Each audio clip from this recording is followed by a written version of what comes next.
Hey everybody, it's me, Angel Benton, and it is Oscar Sunday.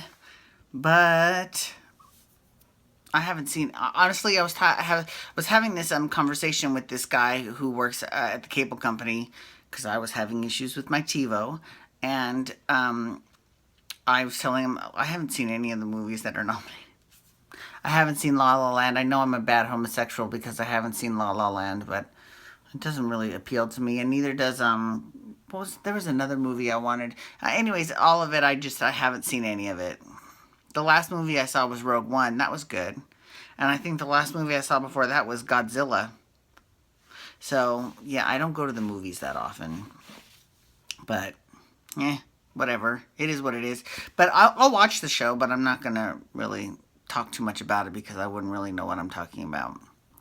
But I know soaps. So let's talk General Hospital because that's what today's Sudsy recap is all about, General Hospital. And here's the thing about General Hospital. I've got 2 weeks before my convention. I'm so excited. I cannot wait. It's going to be so awesome. I'm really excited about going. It's going to be great. Anyways, I know it's random, but I'm so thrilled. Okay, so General Hospital. So this week is the week that Liv, aka Olivia Jerome, who I love, she revealed herself to Sam. And Sam, basically, she kind of threw Sam over a bridge. Now, it wasn't like a big bridge, and it wasn't like there was that far to fall, so she ended up not losing the baby, which, knock on wood, that's awesome. Because I would have been so pissed off if she lost her baby. Because the soap world has enough dead babies. They really do. Like, we don't need any more dead babies. Let's have some people live through their pregnancies, right? Anyways, but she's still missing. Like, no one's found her because Liv took her phone. But other than that, she's okay. So we'll see how that works out. But I'm telling you, man, I love the flashbacks that they use of Olivia Jerome. Whether it's her and little Robin, I mean, so cute. So cute. Or her and Duke, or her and Anna. I mean, it's just great. Everything about her is amazing. I love that she's back. You know, and Ava still has no clue. But in all fairness, Ava was not raised with Olivia and Julian. And Ava has never met Olivia. She's only met Julian. Because as far as Ava knows, when Ava found out that she was an actual Jerome, Olivia had been dead. Because they say it says she's been dead since 1990. That's right. That's about right. Because not long after that is when she showed up on One Life to Live, not as Olivia, but as Alex. Anyways, moving on.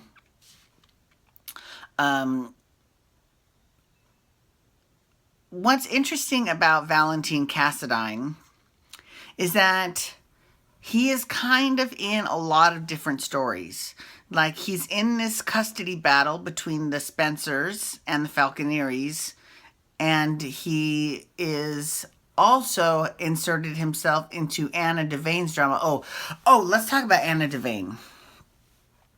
So she has that disease called PV, right? It is called PV. And yes, I can only think of Puerto Vallarta every time I hear PV, but it's true. She's got PV, or Palos Verdes, but mostly Puerto Vallarta.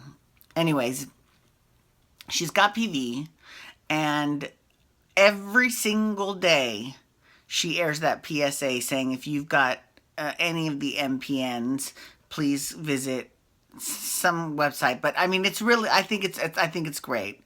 And I think it's great that it's also non-lethal. Like, it's a chronic condition, but it's treatable. And at first she was all offended by that, and then Robin was like, her eyes got big. That's all that happened with Robin. That's all she had to do was her eyes got big, and Anna was like, I'm so sorry. Because, hello, Robin has HIV, and, that's a chronic condition as well. And Anna was totally like, I did not mean that, because I can get through it. We can get through it. I'm so sorry. So, but listen, I understand that when you're in the hospital and you hear bad news, you know, you get emotional, and you say things you don't mean, right? So, I get that. That makes sense.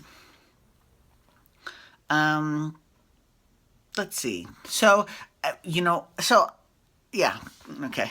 So next week is when Nora Buchanan from One Life to Live comes onto the show as Nora.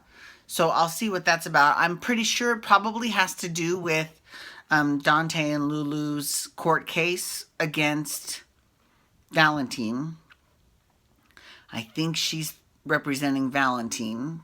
I'm not sure. She might not be. She might be with someone completely different. Um, but yeah, so we'll see how that goes. I'm definitely curious to see, because here's the thing about Nora. Like, I always think of Nora as like the Alexis of One Life to Live, but there's already an Alexis on General Hospital. So two Alexises in the same show. I don't know. Now, it would make sense if she comes on the show and Alexis is like, "You've always been my idol. I've always wanted to be just like you. I've modeled my law career after you." Then that would make perfect sense. I would love that. That would be awesome. But so I was reading in Soap Opera Digest that they really want to bring Erica Kane to General Hospital. But first of all, Susan Lucci, now that Devious Maids has been canceled, she's got time. She can totally do it. But, if she did, she would take over. Like, Erica Kane is one of those larger than life personalities. Hello, she's the one that got spawned Erica Jane, her name, right? It's true. True story. So she is like, once she comes on the show, she's going to be running that show. Now, I love me some Erica Kane, don't get me wrong. But I don't know. I just don't think, I think the canvas is already crowded enough than to have someone taking over. So speaking of All My Children people coming on to the show, Hayden, because she played Greenlee on All My Children, Hayden and Finn, let's talk about them. So Finn is a drug addict. Like, he is addicted to Zekenestrol, even though he does not have Blackwoods anymore. He's been taking Zekenestrol for years, and now he can't stop it. He can't stop taking Zekenestrol. That's like his go-to drug. And they had been setting that up for a long ass time. Like, before it was revealed that he had Blackwood syndrome, it kind of looked like he was a drug addict. That's kind of what everyone was thinking. Now that it was revealed and now it turns out he is a drug addict. That's the type of shit that makes me just like, pick a lane, right? Either he's a drug addict or he isn't, he's not a drug addict now, but he's a drug addict. No, that's, girl, bye. I hate that. That's just the one thing I can't stand that. That really annoys me. But we'll see how Hayden and Finn's relationship, because right now it doesn't look like it's going to stand. Did you hear that? There's a child fucking screaming bloody murder every single day. Every single day that kid is screaming. Fucking annoying. God. Can you hear it? Is there nobody there? Like, I'm wondering, maybe there's no one at home and that's why he does it, because there is no, anyways, whatever. I don't know if it's a he or a she. I don't know. I know it's a kid and it's annoying as hell.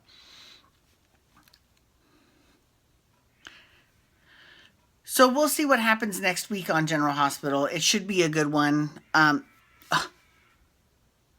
you hear it? God. Can you hear? I mean, like, I don't even know how someone's lungs can take that. Like, how does someone still have vocal cords after hours and hours every single day of shrieking? I have to ask Fran Drescher. No, I'm just kidding. I love Fran Drescher.